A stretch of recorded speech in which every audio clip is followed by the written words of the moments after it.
there's an expectation that you can decide to do sales one day, pick up the phone, send a LinkedIn message, drop someone a cold email, and if you do enough of that, then you'll find a brief. Which is not untrue, but the scale to get there is just like we're buying lottery tickets at that point. Most of the time, especially on the cold end, that's just not true. Sales doesn't work like that. The chances of you sending someone a message and them going, oh God, can't believe you dropped me that message. I've literally just pressed save on my typewriter and I've written a brief exactly in terms of the thing that you've said that you can solve. Or the things that you do. 23 years later, maybe I've had that once or twice. Ryan Hall is the founder of Friday Solved, where he helps agencies build scalable and sustainable sales engines. With over 20 years in marketing and digital, including leading and selling NICE agency, later acquired by Karmarama and Accenture Interactive, Ryan has seen firsthand what drives real growth. So he's known for replacing hustle culture with clarity, purpose, and systemized sales, helping founders swap chaotic new business efforts for structured, predictable growth. He's also the author of Don't Sell, which redefines how agencies win work through authenticity and value, not outdated tactics. Ryan, a big warm welcome. Thanks for having me, Jenny. Really appreciate it being here and lovely to spend some time with you. So looking forward to it. Finally, thank you for accepting my invitation. I'm going to get in straight to the questions, Ryan. I've been following your work for a number of years. I haven't read the book, I have to admit. I've got the book. You generously sent me the book. It's on my reading list. But let's start by talking about agency prospecting, okay? You've called out the quick fix approach to sales. What do you mean by the quick fix? And what do you think agencies are still getting wrong? I think the fundamental core of it is there's an expectation that you can decide to do sales one day, pick up the phone, send a LinkedIn message, drop someone a cold email, and if you do enough of that, then you'll find a brief. Which is not untrue, but the scale to get there is just like we're buying lottery tickets at that point. So there's this expectation that, there's briefs at hand, and if we put the effort in to at least kind of go and talk to someone, then the brief will come back. Most of the time, especially on the cold end, that's just not true. Sales doesn't work like that. The chances of you sending someone a message and them going, oh God, can't believe you dropped me that message, Ryan. I've literally just pressed save on my typewriter and I've written a brief exactly in terms of the thing that you've said that you can solve, or the things that you do. 23 years later, maybe I've had that once or twice. So it's not scalable, it's not predictable, it's not sustainable, which is a challenge. Also, the other thing that I think within that is an inherent problem, most businesses go out with a service-led approach. You come knocking on the door, you go straight in going, hi Jenny, we do this, we're really good at UX, we're really good at UI, maybe we could help you with something. Now, it's not a rude approach, but when was the last time we really responded to that kind of thing? You get it and you go, oh God, there's another one. Like, I don't even know who this guy is. Who is this Ryan guy? Maybe I need UX, but like, why you... No, I don't even know who you are. Like, why would you be any good? Why would I even consider you? I'm gone. Anyway, you're already forgotten, and then you move on with life. Fundamentally, that kind of initial view of trying to sell, and I know we're a sales consultancy, but you can't go out and sell. It's about creating buyability. Tell me about buyability. It's about creating, we're talking to consultatively led businesses here, creative led businesses. You can't go out and force a sale. We are not selling double glazing door to door. We are not on a car forecourt or a dealership forecourt where we can use, for me, slightly dark sales tactics to basically maneuver someone into a pressured sale. You can't do that if you're trying to sell a brand strategy or a digital transformation program or something along those lines. Someone's got to buy that from you. And to be able to buy that from you, you've got to have a relationship. That relationship's got to be on trust. Along that journey, which is not a fast process, you've got to have demonstrated value, know-how, knowledge, and expertise, which takes time for people to build that trust inside that kind of sphere. Then someone will buy from you. That's the buyability equation versus going, I can sell something today, which just doesn't work. So this why you refer to a sales engine, because buyability happens over a period of time and not in like one. So tell us a bit about that engine. How do you, when you work with agencies, how do you explain to them what they need to be doing on a more sort of consistent basis? First thing is expectation management. Like I said, there's no silver bullet to sales. There's no fast approach.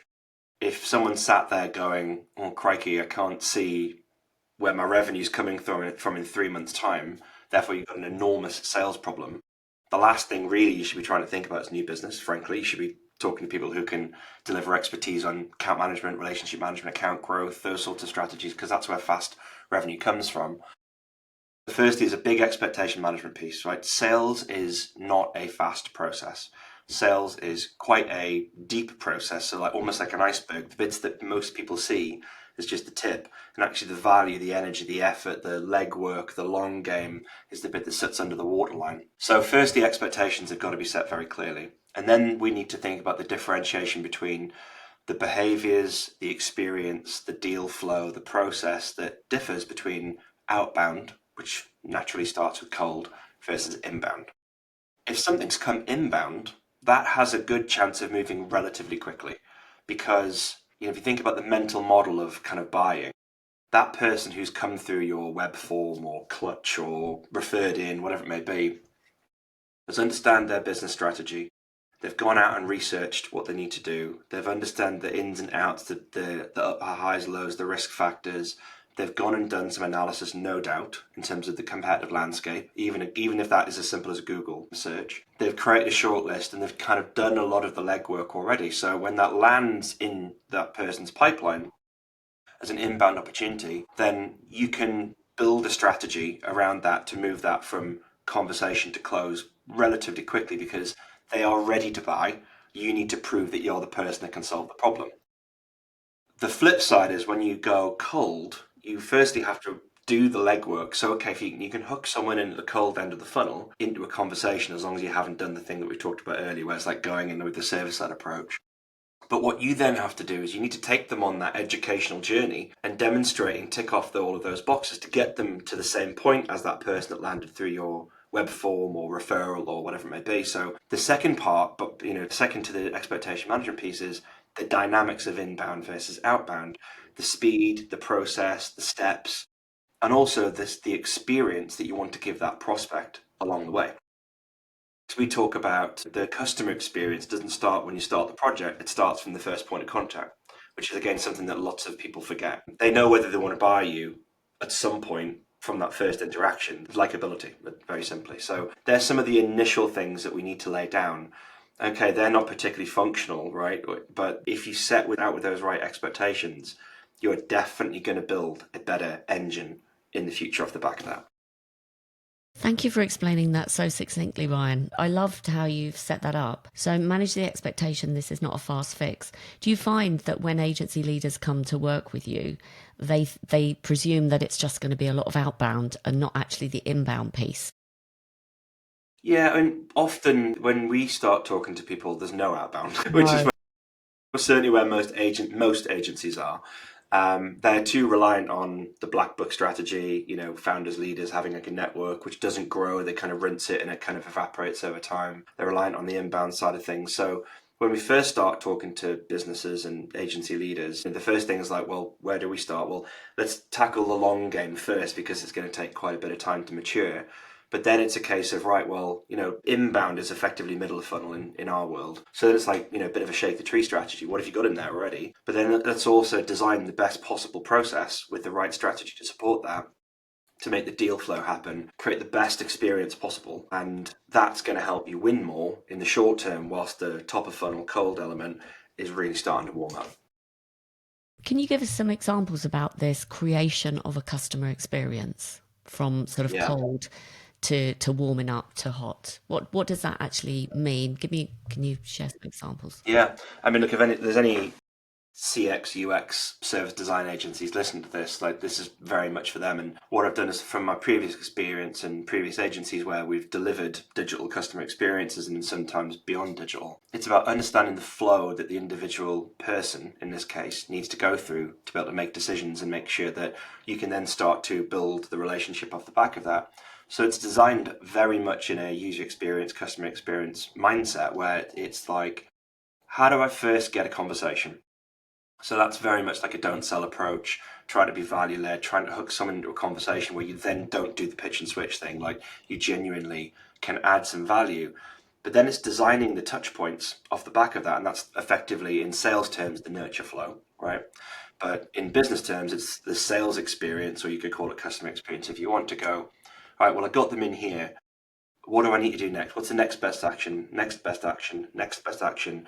What do I need to give them along the way to build that trust, educate them about our capabilities softly, show that we know our onions and we're experts in what we do, build trust, build credibility, and like layer that relationship build up over time, step by step, sales stage by sales stage, to the point where they know you're the solution to the problem. And when that thing is, when they're ready to buy that thing or that problem rises, you're going to be the first person they call. So it's the slow approach to designing that touch point strategy. Never stop following up.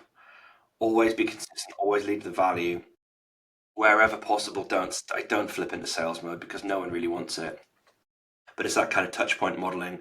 Some people might call it a mental model. Some people might call it a user journey, a user flow, a sales flow. Obviously, the sales stage is built into that. But it's literally architecting the way that you can bring that person into your sphere and let them know that you're the person to solve the problem. And I'm presuming that that's done via some kind of CRM system. Are you suggesting any other methodology for those kind of touches to follow up and progress the conversation? Absolutely managed through a system. Look, spreadsheets are fine, but there's a good breaking point quite quickly where those things don't really deliver what you needed to deliver. So all of those touch points should be mapped out in your CRM. And what you might find is a significantly larger set of sales stages, therefore touch points, than anyone would really want. Often you look at a pipeline and it goes, met, quote, conversation, close. Like, you find these very, very compressed experiences. What you find is, like, for people who've got, or businesses that have got a good pipeline, very deep sales stages at that point, like lots of people crammed into one column. And it's not the granularity you need to make the decisions that you want to make to try and move those individuals forward. So it's about really kind of playing out what this kind of overarching experience and kind of sets of touch points are, as you say, Jenny, with the CRM as the backbone to kind of add that rigor. And it's literally just, all you got to worry about is get that person to the next stage, right? That's all we're trying to do. Is like one. We're not trying to rush them. Sometimes people will jump multiple sales stages at once. That's totally okay. But as a minimum, just be happy in the fact that, on a regular basis, if you're getting that flow, there's the momentum, and each person's eventually moving from stage to stage to stage, and they're moving through the pipeline, and that momentum's everything in a pipeline. Do you find that a lot of people just don't have time to do this, to actively manage their CRM system? Like those. I've got another question, but tell me what you think of that question first. The time factor is a true thing, honestly, and especially when budgets, resources, all of that time, like the last couple of years, like everyone's poor on time. 100% completely agree with that. But often sales is the last thing or the only thing that hasn't been systemized in someone's business. Agencies invest very heavily in client services, systemization, the process, accountability, very much so because they are used to kind of getting that low hanging fruit revenue when it comes to operations and delivery process and QA processes and finance and kind of all those good things. They're nearly always systemized to a degree, but very rarely sales is genuinely systemized because lots of people think it's like art rather than science, and there's a lot of art to it, but there needs to be science to it as well. So yes, the time thing is important, it's a factor, but if you systemize, that actually unlocks your time because then you can work out who does what, who has what roles and responsibilities, break the reliance on sales being one person's problem, which is always a disaster waiting to happen. You can then start to create use of technology to accelerate, optimize, almost like 10x the human capital output that you've got. And we'll drop the AI word in. Like AI sympathetically can help with some of that stuff, but even just basic automation stuff can help. And automation and AI doesn't have to be a bad thing. It's the way that you tell that automation or AI to behave is you often the thing that's the bad thing. So there's ways of solving the time conundrum, absolutely. But I totally agree. Time is probably the first thing. Then the second problem very often is most people are scared of sales. Because most people's expectations are, oh crikey, I've got to be the car salesperson, the double glazing salesperson, how many do you want? How big do you want it? Kind of thing. And everyone feels uncomfortable doing that. But the reality is it's relationship development. And you know that better than me. So many questions that I don't know which ones to ask first. Let's talk about leads right now. We've, as we were talking before we started recording, it's been a difficult 18 months for a lot of agencies. And I was just talking to an agency last night who've had to lose team members because of, some of the opportunities in their pipeline didn't convert. And it's just dried up. And obviously we are in the people business. So at the moment they've had to, and now they're kind of exhausted, tired, and they've just gone through redundancies and things. So they're having to generate that pipeline again from scratch. So what kind of advice would you talk to them about from where they are in that journey right now? Yeah. So like I said, if you need fast results, the first place you should start is your existing clients, which, is technically sales, but it's account development, relationship development. So that's where quicker, lower hanging fruit revenue is going to come from for sure. My next priority would be middle of funnel. Make sure that middle of funnel is absolutely locked in. Data is in there, quality of data, sales stage is in the right way. You've thought about the experience. You perform what we call as like a shake the tree strategy. And you look at your data, you kind of segment it and go, well, how well do I know some of these people? And you put them in buckets of I know them really, really well, all the way over to actually I don't know them that well. And the shake the tree strategy starts with the people that you do know really well. And then again, if you're like going, I really need to get something into the business, you start with the people that you know really well. And there's going to be a break point where it becomes a bit uncomfortable to have what I'm about to say next. But you basically go in various forms. Can you help? Honestly, we've got some spare resource. We love the last thing that we did with you.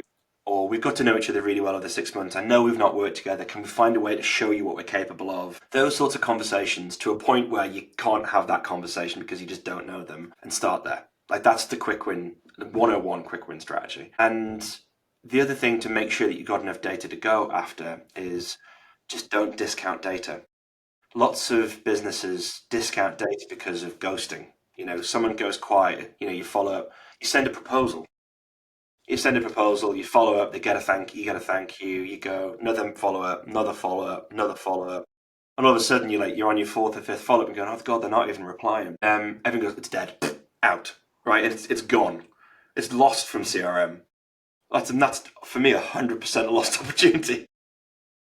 Firstly, I would encourage, on top of the shake the tree piece, encourage you to really, really, really look at your data and go, viability. Okay, fine, they've gone quiet on me. But I look at the market factors. 2024 is like ghosting central. This year has been a bit more gaslighty, we want something, we don't want something. But just never give up and just make sure that you follow up. So, the third thing is just keep following up. But the thing inside keep following up in this kind of middle of funnel component is, again, lead with value. Because the reason people get uncomfortable with follow-ups is because all they're doing is, can I have some feedback? Can I have some feedback? Can I have some feedback? Or can I have a meeting? Can I have a meeting? Can I have a meeting? Which if you apply some of that stuff further up the funnel, you're immediately getting people going, oh God, this bloody Ryan guy, wish you just leave me alone. I don't want to talk to you anymore. Whereas if you lead with value, you take that model where we said you send a proposal and you're looking at your fourth follow-up going, does Jenny does she want this work from me or not? And instead you kind of perform a gear switch. And instead of going, can I have an update? Can I have a meeting? You go, by the way, Jenny, I forgot the strategy team wrote this thing. It's totally in line with the conversation we had. I'm just going to leave that with you. Don't need a reply. Just read it, enjoy it. Hopefully it's valuable. Don't ask them to do anything, but just be present with value. And that's a really, really powerful follow-up mechanic. If you don't ask them for the meeting, if you don't ask them for feedback, you just go, here you go, hope to catch up soon, and I'm off. That's super powerful. So again, as you said, if someone's thinking about leads right now, that's going to be the quicker win strategy. But beyond leads, and for me, leads only exist if someone's definitely qualified themselves in. It's like sales qualified. Someone's gone, I've got a problem. I think you're the solution for me. Maybe I've written a brief. Maybe I haven't written a brief, but I want to have a conversation about the thing. That's for me, a proper lead. Anything beyond that is just about creating demand. So the bit that businesses need to be thinking about really right now, because we're running out of road in 2025. We're closing our office in like 7 or 8 weeks, and I'm acutely focused on that. It's like, oh God, can't believe it's Christmas again already. So start the top of funnel, because if you speak to any guru or meeting gen, lead gen provider or whatever it is, they're going, we're going to get you meetings within month two, somewhere, more credible in that space. Maybe like within 6 months, we might start getting some leads. It takes longer than that, especially in this market. It's 9 months, right? So start the process now. And again, if you're going to do top of funnel cold demand generation rather than lead generation, you've got to be more tortoise than hare. You've got to play like the slow card, the value-led card, the non-pushy card, and just turn it and be present. So middle of funnel, shake the tree. There's some stuff that you can do immediately that's going to get you conversations quite rapidly. But at the same time, start playing the long game. So you're preparing yourself for next year's pipeline, because you can't generate anything new right now before Christmas unless it happens to come to you inbound. I think there's a good way of managing expectations. You did this beautiful conversation hypothesis scenario with a lead, and you said, "Oh, my strategy team has produced this piece. I'm going to leave it with you. No need to respond." Presumably, can you give any sort of thoughts on what that strategy piece should contain of value that they would warrant a kind of, oh, hang on a minute, I might have to get back in touch? So within our kind of value framework, when we're creating positioning, productization, kind of offers, pricing strategies, those sorts of things, nuzzled inside this kind of value prop piece are things that we call critical pillars, which are often forgotten when you're creating a value proposition. Very often it's kind of the sexy, shiny, sizzly strapline and some like beautiful words that people read and go, what do you do, or how does that apply to me? So firstly, don't do that, like make it meaningful. But the bit that then connects to the sales engine are called critical pillars. And these are these beautiful things that are a cross-section of market problems, the things that the prospects are trying to solve, and a solution-focused view of the value that you bring. It's not talking about services, right? It's like bundling them to go, right, how we solve a business problem. Very often you end up with 5 of these territories inside a value proposition. So then, any prospect can read those things and go, number one, oh my God, like I feel seen, that's me. Haven't got so much at number 2 going on. Number 3, yeah, maybe. Number 4, oh God, like, you're literally reading my mind right now. And number 5, not now, but I can see that it's going to become a problem in 9 or 12 months. So it's good to know that these guys can solve it. But they're anchor points. So it's not the sizzly, shiny agency waffle that is very, very common. It's like meaningful things that the buyer goes, yeah, they are talking my language. Now, how that becomes important to your original question in terms of the value piece is the assets that you design. So let's just say long form content, a blog post of 750,000 words, whatever it might be. And that's the thing that the strategy team wrote and they've just delivered to the prospect. Now, every single asset in your business should come back to a pillar as a minimum. Sometimes it might talk to 2 pillars, but you start to create a DNA that sits through everything that you create, asset-wise, value-wise, that comes back to your value proposition. And if you've had the conversation, so Jenny, the prospect who started ghosting me, and I've just dropped something in your inbox that the strategy team have just written, I've given you something that connects to the pillar that we were already talking about. So you're going to read that and go, God, these guys really know their stuff. I'm not going to reply to Ryan because I'm too busy, and really I should give him a polite reply, but you know what, he's just not the center of my universe right now. I'll get back to him in due course, but God, I'm going to share that with the team. That's the scenario that you can engineer really easily if you connect the dots. This is brilliant, Ryan. Honestly, I'm even getting ideas for my own business, so thank you. And I'm sure everyone listening to this is going to find this really, really valuable. Now, let's talk about the tech piece, because I know you talk about a lot of that publicly. How can tech help with this, it's obvious when I'm talking to you that you've codified your methodology for agencies to follow, which is lovely. It all makes sense. How does AI help you, or how does tech help with this process?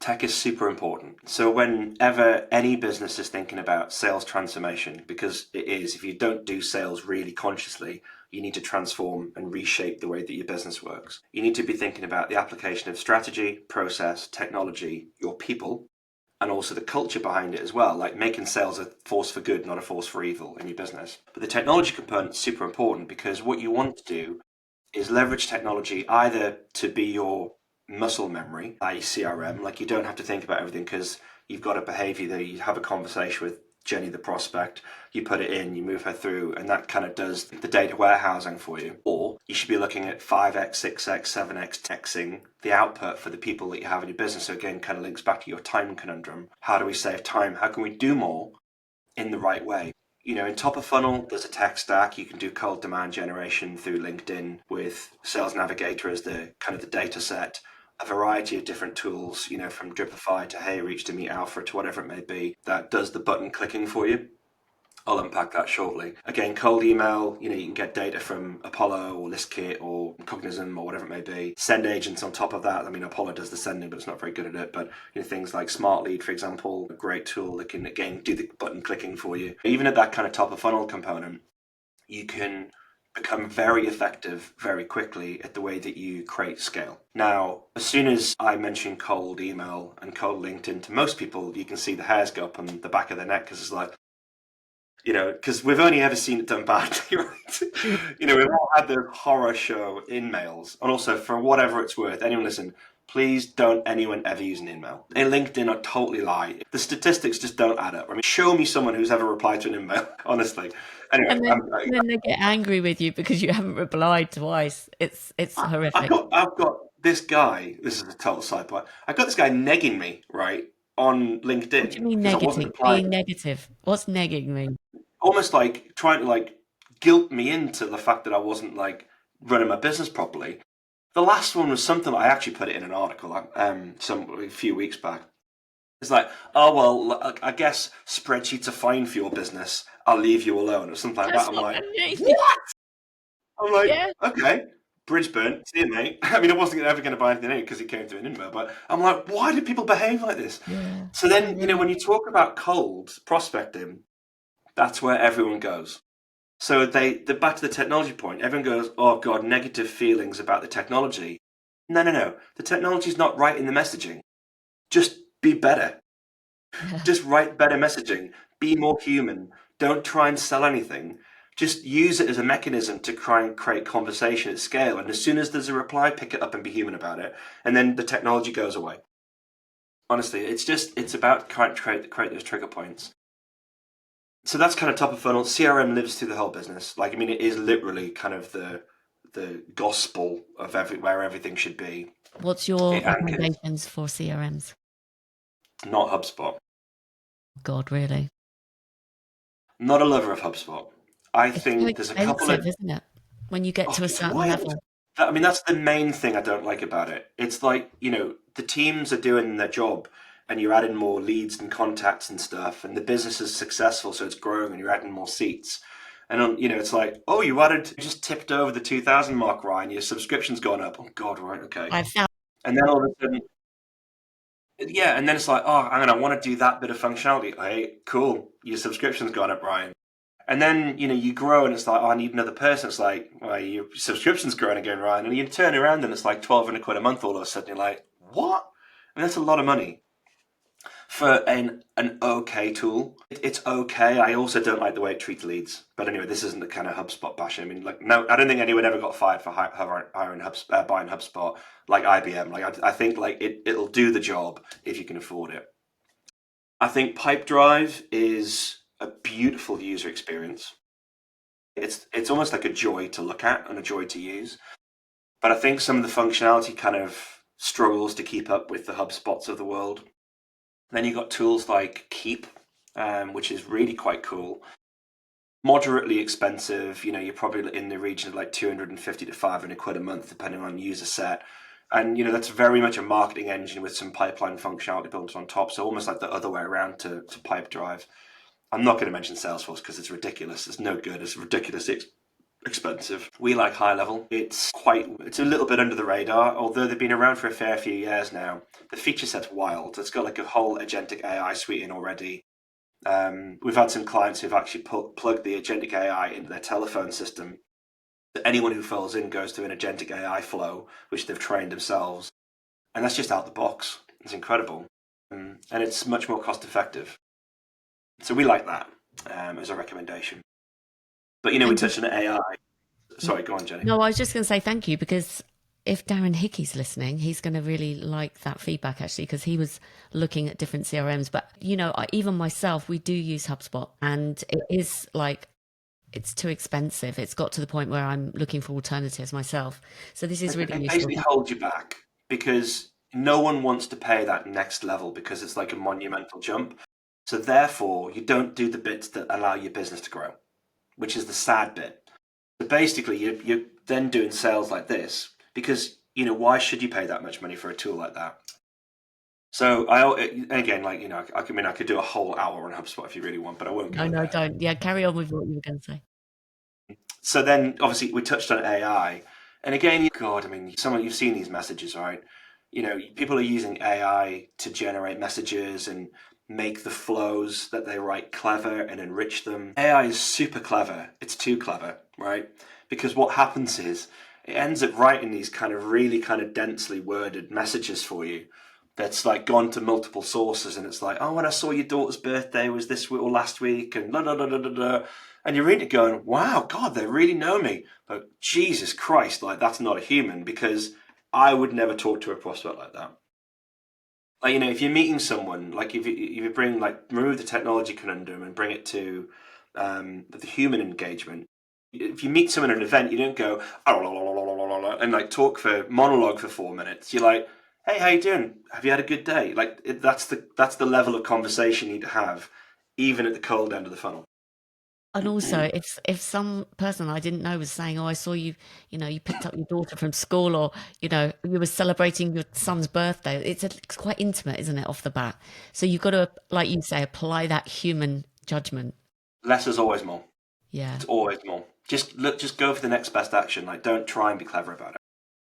So far, you haven't mentioned things like speaking engagements or doing webinars or appearing on podcasts and all of that sort of more personal elevating activity. Is that all part of the inbound strategy? So we class those as moments. So you could argue that they're actually marketing tactics rather than sales tactics. But they're very important wrapped inside the sales engine, because very often most businesses put marketing first and sales sometimes not even second, sometimes third. Our whole philosophy on sales is sales first and then bring marketing in behind it. And the two can't exist without each other. Very important, like the ecosystem to get working.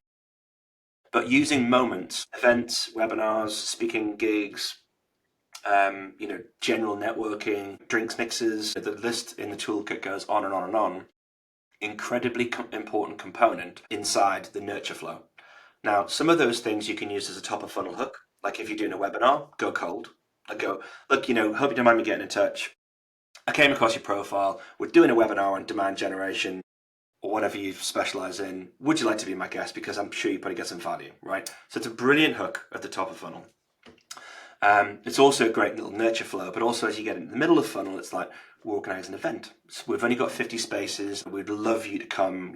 I think you'd really get a lot from it. Brilliant nurture component, bringing people into the conversation. And then you've got an opportunity to engage. One, they're hearing you talk and doing what you do really well and explain your expertise. But again, if it's physical, like you got a chance to network off the back of it and build the human connection, which is what sales is always about. But even if it's a digital thing like a webinar, you can build a sales experience off the back of it. So like think about it like a double diamond, right? The first diamond is marketing stuff to get people to a webinar. But then what you can then do is like hyper segment the data and perform sales behaviors off the back of it in the second diamond. And then it actually becomes a much more enriched experience where you actually get results off the back of it. And you can apply that model to physical stuff, digital stuff, whatever it may be. So very important. Again, it's a platform to engage. It's a platform to pull people into. It's a platform to show what you're good at and your knowledge. And it's a very important part of it. Again, that whole humanizing sales, that happens very, very much in those moments. Let's suppose you meet someone at an event and you exchange details, you follow up on a LinkedIn message maybe and saying, oh, I'd love to connect. And then you're thinking, I would like to re-engage with them. At what point do you put them on your CRM system as an automated kind of flow? Do you always have to ask permission? Are you interested in receiving more information? Or do you just keep it like, we're just going to carry on with this LinkedIn messaging kind of relationship and I'll just pop some stuff in there now and again? Do you have any advice? So if we met at an event yesterday and I don't have your email, Jenny, but I did snoop you and find you on LinkedIn and sent you a connection request and you accepted, then I would continue to converse with you on that channel until I can do a channel swap. Because LinkedIn's not the best platform because it's slow. Not everyone lives in there every day. Most brand side people are in there once, maybe twice a week. It's a slow platform. So until I can channel swap you, and I would nurture you on LinkedIn. I might automate it. You wouldn't know if we'd done it. And to the point where I can get you on a call for some reason, whatever, or engage with you. You might come to an event, you might hop on a call and go, yeah, cool, I'm very happy to give you my opinion on this topic or that topic. At that point, I got your Jenny Plant email. So whilst you were already in CRM, I hadn't associated an email address with it at that point. So whilst I've logged you in CRM while we're on LinkedIn, because otherwise everyone will lose that data, right? Because if you're doing it at scale. So at least I can go, right, I'm doing my follow-up cycles. Oh yeah, Jenny, best not forget Jenny. Straight to LinkedIn, do your follow-up. But as soon as you got the email, you're moving them through the sales stages, and now I'm going to converse on email. So I perform the channel swap. Most of the time, I'm not going to go back to you on LinkedIn because why would it? Because you're more likely to respond to an email. And if I've added value along the way, you're even more likely going to respond to an email at that point as well. So your point then about email newsletters and all that kind of stuff, in the most part, probably add you to that list. Some people are a bit more controlled about the way they want to handle data, and they do want people to opt in. I'm not a GDPR expert, but certainly, if there's kind of B2B and there's a level of kind of relevant intent, then it's okay. Yes, okay, people might unsubscribe. That's also okay. If they're done well, you don't know that you're being automated. So at that point, it's just another nudge. And again, if you're adding value rather than like, can I have a meeting, can I have a meeting, can I have a meeting, which is annoying. Actually, most of the time, you're probably going to see my name pop up and go, oh, wonder what Ryan's got for me today, rather than like, oh my God, what does he want now? Because it's a very different world at that point. And that's where you don't burn data, whether it's cold or middle or whatever it is, that you can very much protect the data if you're adding value. Because, if someone goes, why is he sending me all these valuable links? God, I don't want them. They're not a client for you at that point, honestly. Like, let them qualify themselves out. So that's the view on that anyway. Good advice. Ryan, this has been so brilliant so far. I've just got one more question before I ask you sort of how you work with agencies and how to contact you. My last question is quite a big one, really. We've entered into a very strange world, haven't we, with AI and how it's disrupting everything. What are your kind of thoughts on where we're headed as an industry over the next kind of 3 to 5 years? There's lots of talk out there that AI is going to completely ruin the agency model. I don't think that's quite true. Today, look, you've asked me in 6 months' time, I might have a different opinion. My personal opinion is the best example I was given was Microsoft Excel. When Microsoft Excel became a thing, everyone was looking at accountancy firms going, don't need my accountancy firm. And the reality is there's probably more accountancy firms than ever, and they're all using Excel, well, even more modern tools now, obviously. So, I think we need to think about it like that in terms of a chance for disruption, acceleration, growth. Again, Spencer, I think, has got a really good kind of quote around this, Spencer Gallagher, about websites. And, I think it was websites, where it's like, it was going to disrupt the market, all of a sudden no one was needed and all this kind of stuff. But his view is like, well, actually, now look at where we are. Actually, there's web agencies all over the place, as one example. He can do that better just than I can, but you get the sentiment. I think it's just a territory, right? It's just going to be a territory for growth. The world is growing, the population's growing, businesses are growing. Well, maybe not so much right now, but you get the idea, like long, big view. I think it's just an opportunity for more services, more acceleration, more growth, more opportunity. Very much at the start of that curve right now. I don't think it's anywhere near mature, but it's going to be an exciting journey for sure. I personally am incredibly polite to all of my AI tools and assistants, because when Cyberdyne systems come and take over the world, I want to be put on the good list, the nice list, not the naughty list. Probably won't happen. Who knows? But I'm going to be polite. Thank you, Ryan. That's hilarious. How can people get hold of you, Ryan? This has been so valuable. Who would you like to hear from, and what's the best way of doing that, of getting hold of you? Cool. Thank you for that. I'm on LinkedIn. Come and find me, Ryan Hall. Everything's pink. If you find lots of pink, then you'll know that you're in the right place. I have a newsletter on LinkedIn. Please subscribe to it. We deliver 1,000 words minimum every week, and we're told that it's valuable. So definitely sign up there. Obviously, we're a website. So UK. Don't judge us by what you see today. We've got a new one coming on the 12th of December, which will be even snazzier. We are on Amazon, and you can search for Don't Sell. Although if you are going to get a copy of the book, please buy it from our website, not Amazon, because Amazon's a nightmare platform to administer, but you can catch us there. We're easy to find. Just Google Friday Solved. Wonderful. Ryan, thank you so much for joining me. This has been brilliant.